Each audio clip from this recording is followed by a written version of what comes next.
Bon dia, residents i personal del centre de dia del carrer Peguera. Em dic Glòria i col·laboro amb el grup de lectors i lectores del EVA 354. M'agradaria il·luminar-vos una mica aquest Sant Jordi, que de ben cert és molt diferent per tots nosaltres, amb un petit fragment d'un poema de Mario Benedetti que es diu Cuando la tormenta pase.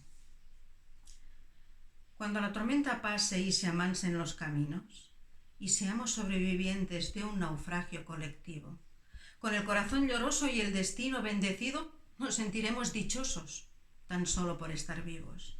Y le daremos un abrazo al primer desconocido y alabaremos la suerte de conservar un amigo.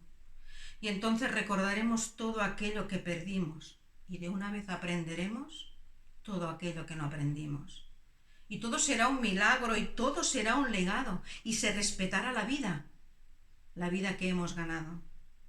Cuando pase la tormenta, le pido a Dios apenado que nos devuelva mejores como nos había soñado. Feliç Sant Jordi a tots i totes.